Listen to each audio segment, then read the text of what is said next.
Hi, I'm your host, Barbie Romero, the Director of Event Programming at MediaPost. Welcome to our Brand Insider series, Backstage Exclusive. This is your chance to ask our brand insiders what's on your mind.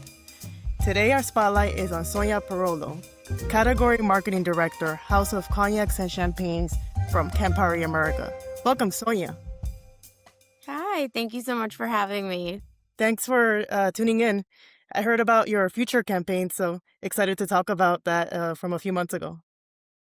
Yeah, of course. That's something that we just absolutely are so proud of having grown up in Brooklyn. I think to activate the brand that you're working on at BAM in the heart of Fort Greene is honestly something you dream of, and so it's pretty incredible to be speaking with you about it today. Yeah, that's awesome. Yeah, I saw the pictures. Oh, that looked like such a cool experience to have. So, what was the strategic role about that? What was the criteria that shaped the selection of Future as an ambassador?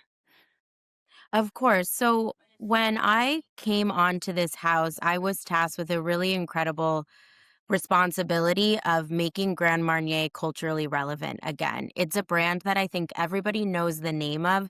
It has so much awareness, but it's lost a little bit of its glimmer. And so we had an opportunity to put it back in the hearts and minds of its central consumer, Hmm. but we wanted to do that in a way that was completely unexpected. And we had been looking a lot about how the liqueur category and the cognac category and the tequila category were diversifying. And so we saw this huge opportunity with Black and Brown consumers.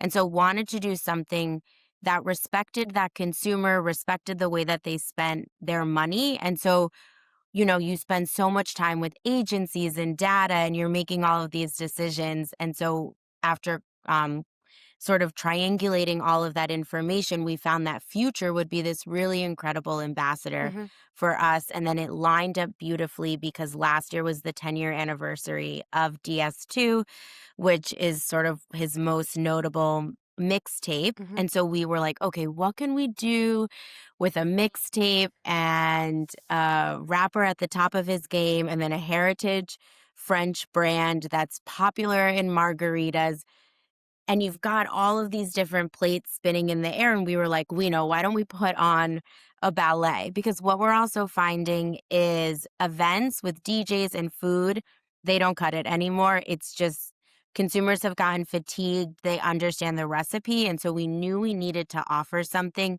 they'd never seen before. And so we brought in all Black and Brown creators, ballet dancers, and we had a completely originally choreographed ballet. Mm. It was just, I mean, it brought people to tears. It brought them to their feet. It was really something spectacular. And then Future did a surprise performance at the end. And anyone who's from New York, and especially if you're from Brooklyn, the Brooklyn Academy of Music is just such a piece of our legacy and our culture. And so it was a really proud moment. And then we also had Misty Copeland in the audience, front row. Um, and so that was just it brings so much pride, I think, to me and my team, and I'm so ecstatic with what they executed last year. That's really awesome. Oh, I didn't know that Yeah. Missy was in the audience. That's really cool. She did talk about sort of setting the bar for who you're performing for. Uh, And wow. those ballet dancers, I can't imagine what they were feeling. Oh, that's awesome.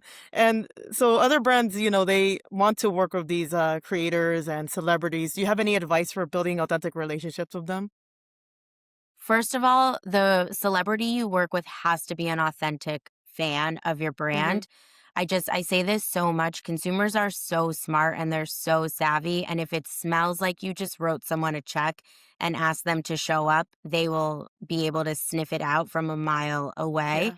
And actually, so someone on my team who manages entertainment marketing was really leading the charge on an effort that Aperol did last year with Charlie XCX. And to me, that sort of bar none what an authentic relationship between a celebrity and a brand looks like. So they brought her on. They did obviously a lot of sponsored moments, but then Charlie XCX served Aperol spritzes at her wedding. She was seen drinking Aperol spritzes all over.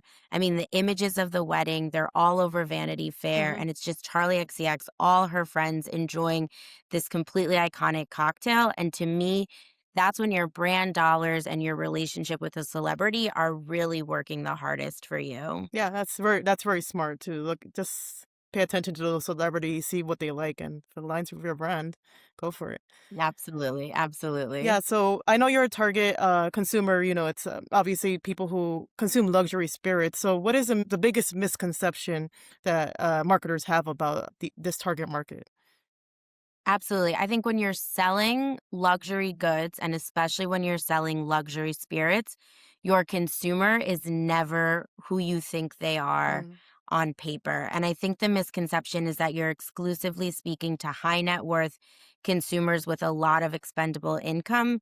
And in actuality, you're speaking to high taste, high culture mhm, consumers who are choiceful about the way that they spend their dollars. And that's why I always talk about respecting consumer choice, because especially in times now, right, when there's conversations about inflation or people sort of tightening their belts, you have to understand that if you're going to ask consumers to spend on your product, especially when you're in sort of the good time industries like spirits, they're really thinking about it. It's like to spend money on this is a real choice that they're making. mhm. And so you have to treat them with that level of respect and earn their dollar essentially. Yeah, definitely. The next question people had was around building and managing ROI expectations. So, how do you do that around these experiential and culturally rooted activations? Absolutely. So I call myself a very commercially minded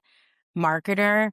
I think the days of sort of marketers sitting in the ivory towers of their offices in New York City coming up with really creative ideas is far behind us, and at the end of the day I always ask of my team to remember we are selling liquor, and liquor is sold on the shelves of liquor stores, grocery stores, chain and club stores, or at bars. And so that's how you measure ROI. Are we selling our product? Hmm. And so, you can come up with a really good event or you can come up with a really great creative idea and it can be all over TikTok or it can be all over Instagram, but if you're not driving to sales, if you're not motivating folks to go to the liquor store or go to the bar and order your product, it's not hitting its ROI. Impressions, engagement, clicks per minute, that's not sales. And so I really encourage my teams to commercialize any program that we do. We need to be working hand in hand with our sales folks, with our distributors, with the feet on the street, because that's the real measurement. At the end of the day, we get measured in how we hit sales. And so that's a really important one for me. And it's not the traditional marketing mindset. It forces, I think, a lot of creatives Hmm. to get into the numbers, to get into the weeds. Yeah, definitely. Now that's the question for CEOs everywhere is how did this drive sales? So it's a very important Exactly. question that people think about when you're setting your objectives and expectations. So Yeah, and yeah. for marketers, it's not as sexy, right? Hmm. I think all of us wish we were creative directors, but you said it best. It's what we get asked all Hmm. the time when we have these bigger Yeah. conversations. And switching things a little bit. So when budgets are tightening, how do you spot innovation at retail? What is the criteria you use to decide what's worth testing? Yeah.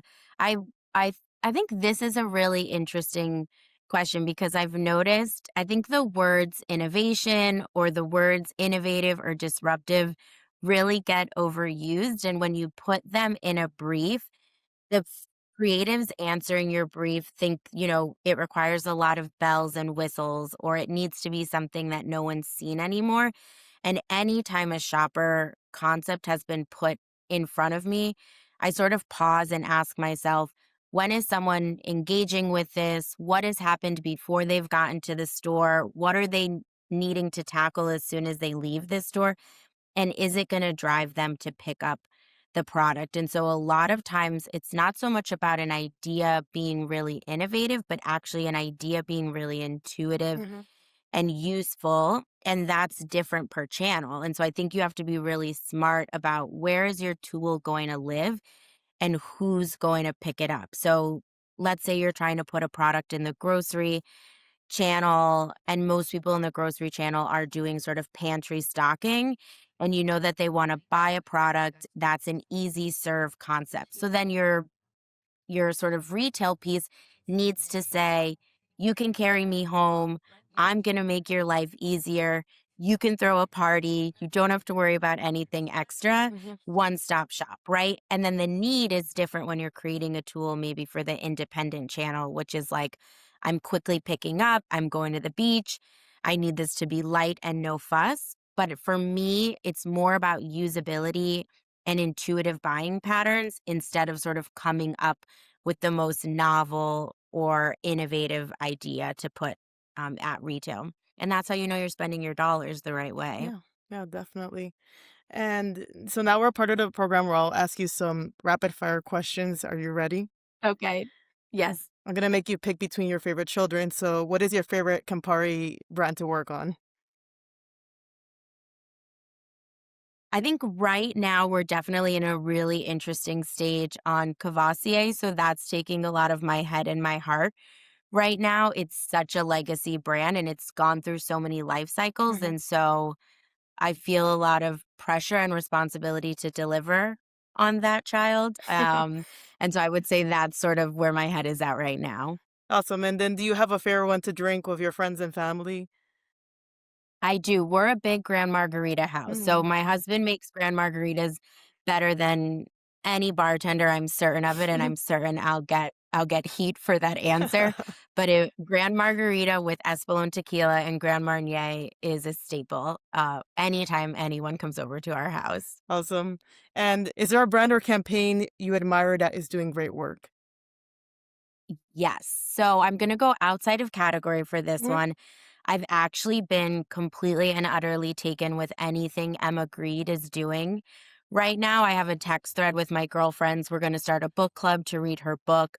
I think I just so admire the press tour that she's on. And even in the face of sort of a pull quote getting taken out of context, she's this incredible example of I said what I said. I'm also a new working mother. And so Mhm. hearing her take on what it means to start businesses, to launch products, doing that as a mother, this realization that you cannot do that without help, I think is so smart. And then I recently just did a little bit of a shopping spree on the Skims website, and I you can just tell that it's mothers and women behind that business because Mhm. it's one-stop shopping for either the most impractical bra you could ever see or the bra that's going to take you through daycare drop off to work to watching TV on the couch. And so you can just tell when you learn more about Emma and then you see the businesses that she launches that to sort of bring it back to what I was saying earlier, she understands